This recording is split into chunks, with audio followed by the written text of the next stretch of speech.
El tema que vamos a trabajar es liderazgo emocional, ¿sí? Les quiero decir algo antes de comenzar, entonces, esperen, vamos a poner. Miren algo, les quiero decir algo. Saben que si tienen problema en algún momento de escuchar, salvo lo de recién, que ya lo solucionamos, les pido que salgan de la sala y vuelvan a entrar, que se fijen que no tengan ningún programa abierto, porque si no, lo primero que pasa es que pierden el audio de la sala, ¿sí? No voy a estar leyendo lo que escriben en el costado mientras estoy hablando, pero cuando termino la exposición abrimos un espacio de preguntas, ¿sí?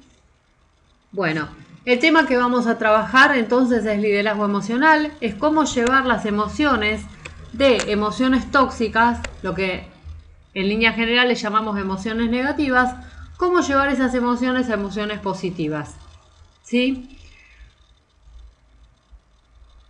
Decíamos recién que siempre aparece una emoción cuando hay un cambio en el espacio de posibilidades, ¿sí? ¿Qué quiere decir? Que cuando se produce cualquier evento, ¿sí?, en el que cambian las posibilidades que estaban dadas, aparece una emoción. Por ejemplo, el ejemplo que siempre vemos, ¿sí?, es el ejemplo que cuenta Maturana, que dice que va una persona caminando por un bosque, quizá pensando en un proyecto, ¿sí?, va feliz pensando en ese proyecto que tiene con la empresa, con su empresa, ¿sí? Y de pronto, y disfrutando, ¿no?, de un día soleado y de la paz de ese lugar, y de pronto le aparece una serpiente. Y en el momento en que aparece la serpiente, cambia absolutamente la emocionalidad y aparece una emocionalidad de miedo, ¿sí? En vez de esa persona de estar disfrutando ese cielo, de estar pensando en esos proyectos, empieza a mirar, ¿sí?, cómo va a accionar frente a este animal y si va y está buscando vías de escape para ver cómo irse del lugar, ¿sí? Entonces, siempre que se produce un acontecimiento que cambia las posibilidades, ¿sí?, aparece una emoción. En este ejemplo que yo les dije aparece la emoción del miedo, pero podríamos tomar otro ejemplo que también hemos visto en coaching ontológico, que es el ejemplo de cuando en un concurso de Miss Universo eligen a una de las concursantes como la más bella, ¿sí? En ese momento podemos decir, como una de las tantas emociones que puede aparecer, que va a aparecer la alegría. ¿Por qué? Porque a partir de esa elección, ¿sí?, se abre todo un mundo nuevo de posibilidades para esa persona. Entonces, siempre decimos que las emociones están asociadas a un cambio en el espacio de posibilidades, ¿sí? Lo que va a querer decir, para los que ya sabemos coaching ontológico, que las emociones siempre, ¿sí?, están asociadas a un espacio de quiebre. Las emociones tienen la particularidad de que siempre podemos identificar el evento que las gatilló. Siempre podemos ver cuál es el origen. Siempre hay un acontecimiento a partir del que surge esa emoción. Y esto para nosotros va a ser muy importante porque tomemos el ejemplo de este hombre recién, porque si nosotros sabemos qué evento gatilló determinada emoción, en el caso de que queramos repetir esa emoción, lo que vamos a tener que hacer es repetir el evento, ¿sí? Tomemos el ejemplo del hombre de recién, vamos a decir, si queremos entonces volver a sentir miedo, lo que vamos a tener que hacer es volver a poner culebras en el camino, ¿sí? Y en el caso de que queramos evitar determinadas emociones, lo que vamos a hacer es evitar, ¿sí?, que se repita ese evento que gatilla esa emoción, ¿sí? Como las emociones están asociadas siempre a un evento que las provoca, entonces tienen un carácter temporal. Es de esperar que en el momento en que desaparezca ese evento que gatilló la emoción, desaparezca la emoción, ¿sí? Por eso yo les ponía acá, que no se ve muy bien, pero esto de permanecer, cuidado con permanecer en la emoción, porque entonces lo que hace es invertirse la ecuación. Y en vez de estar hablando de una emoción, vamos a estar hablando de un estado de ánimo. ¿Sí? Un mismo acontecimiento puede disparar variedad de emociones. A pesar de que una emoción está asociada a un acontecimiento, no es que siempre un determinado acontecimiento genere una emoción en particular. Lo va a generar para una persona, ¿sí? Pero depende del observador que esa persona esté siendo, va a poder gatillar diferentes tipos de emociones, aún para una misma persona, ¿sí? Un acontecimiento en un momento de mi vida me puede generar una emoción y en otro momento generarme una emoción diferente, ¿sí? Es de esperar que dentro de mi trabajo personal, ¿sí? En la medida en que yo vaya avanzando en mi desarrollo personal, pueda ir manejando, ¿sí? Y pueda ir eligiendo, entre paréntesis, ahora vamos a ver por qué digo entre paréntesis, pueda ir eligiendo, ¿sí? Que se me disparen emociones diferentes. Ahora cuando veamos las emociones, se va a entender esto que estoy diciendo.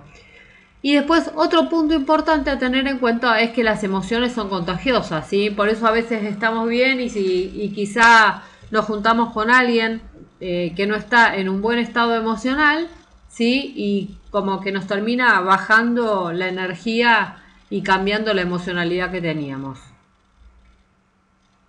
Acuérdense de ir anotándose las preguntas si tienen alguna pregunta para que después la compartamos.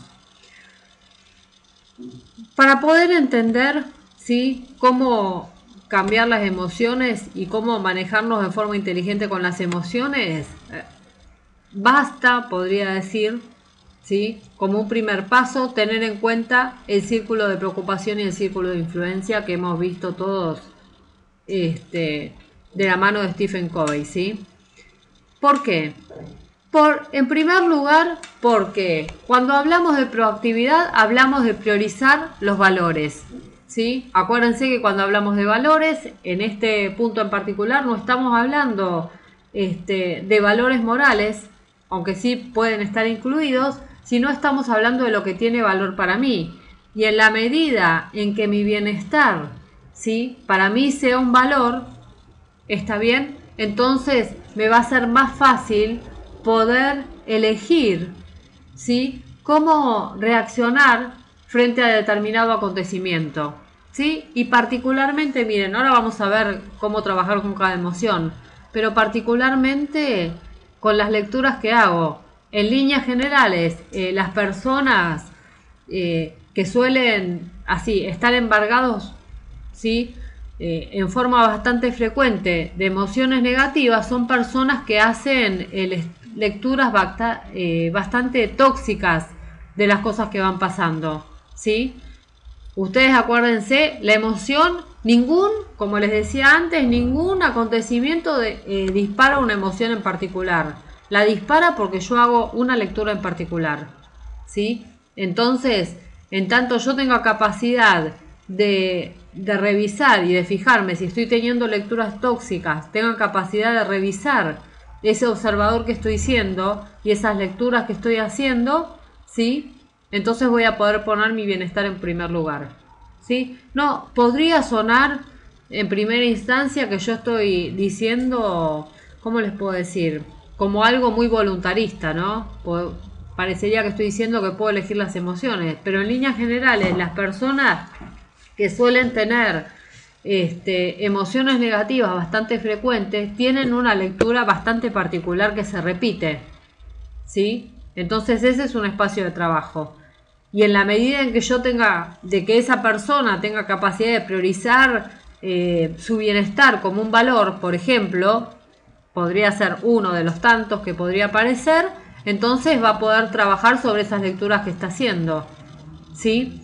El segundo punto que les marcaba acá es centrar los esfuerzos. ¿Qué quiere decir? Vuelvo a lo mismo, ¿sí? En líneas generales, cuando nos embargan las emociones negativas, lo que pasa es que tenemos la mirada puesta en el círculo de preocupación en lugar de poner el círculo de influencia, ¿sí? Y eso nos pasa mucho. ¿Se acuerdan? Si ustedes se acuerdan, si yo no me equivoco, fue el tema que les escribí en la anteúltima newsletter.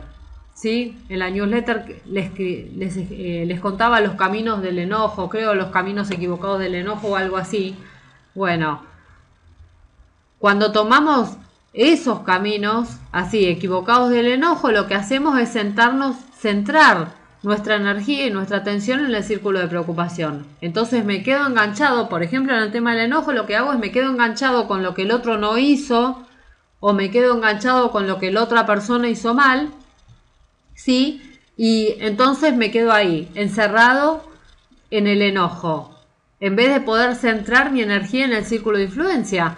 Cuando yo centro mi energía en el círculo de influencia, automáticamente ese enojo tóxico desaparece. No quiere decir que yo me centre en el círculo de influencia y entonces deje que cualquier persona haga cualquier cosa con mi vida, porque no es la idea. ¿Me entienden? Pero ya no va a ser un enojo paralizante, ni va a ser ese enojo que se termina transformando en ira, ni va a ser ese enojo que no me permite avanzar, ¿sí? Sino va a ser más bien una cuestión de poner límites, de elegir con quién estoy o con quién no estoy. ¿Se entiende? ¿Sí? Pero no va a ser ese enojo que, como vamos a ver ahora, que nos inunda.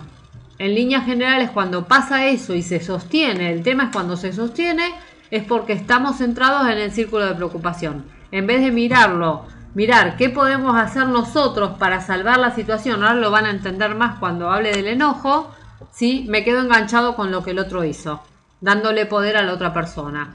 Y el tercer punto que yo les marcaba acá era verlo como algo personal, ¿sí? Y esto ustedes lo leen siempre en las newsletters porque hago mucho hincapié siempre en esto, ¿no? Que uno, cualquier problema que tiene, se tiene que acostumbrar a verlo como algo personal, ¿sí? Que finalmente todas las cosas que pasan son de uno con uno. ¿Por qué? Porque en la medida en que yo tenga capacidad de darme cuenta que lo que me pasa, ¿sí?, lo tengo que tomar siempre como algo personal, voy a poder accionar. No voy a dejar el poder en manos de otra persona, ¿sí? Cuando nosotros, en vez de fijarme, ¿vieron? Ahora les voy a tomar un ejemplo, les voy a dar un ejemplo para que ustedes me entiendan de qué hablo.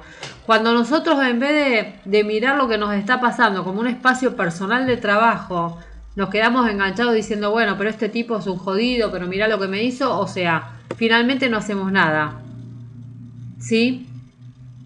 Un ejemplo, estoy tratando de pensar un momento, un ejemplo de esto que les estoy diciendo, y un ejemplo que se me ocurre ahora es el tema de la falta de respeto, ¿sí? O sea, muchas veces alguien nos falta respeto y nosotros nos quedamos mal, ¿viste? Diciendo, pero puede ser que este tipo sea así, asá, bueno, o sea, toda esa conversación interna que tenemos, ¿sí? Y decimos, pero puede ser que sea una persona tan jodida, que sea tan irrespetuoso. O sea, nuestra conversación siempre está afuera, siempre en lo que el otro es, ¿sí? No me pongo a pensar en ningún momento qué me pasa a mí que me permito que me falten el respeto, porque finalmente es mi obligación. Mi bienestar es mi obligación. La efectividad en mi vida es mi obligación, no es del otro. Entonces, si yo, en vez de estar mirando para afuera, puedo decir, bueno, ¿qué me pasa a mí? ¿Viste? ¿Qué voy a hacer yo con esto?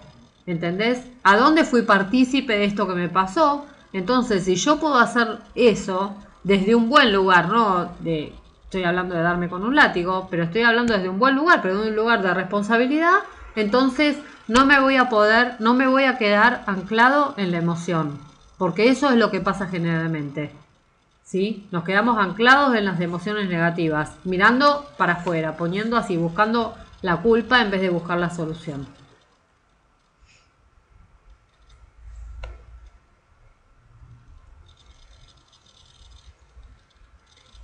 Acuérdense que cuando termino abrimos un espacio de preguntas, ¿sí? Les pido que se las anoten para que las vayan haciendo después. Bueno, lo que pasa con algunas emociones y particularmente con el tema del enojo, es que la emoción nos embarga, somos todo emoción, ¿sí? Entonces, lo que tenemos que hacer es aprender a generar un espacio de conciencia, lo que nosotros llamamos, si vemos en la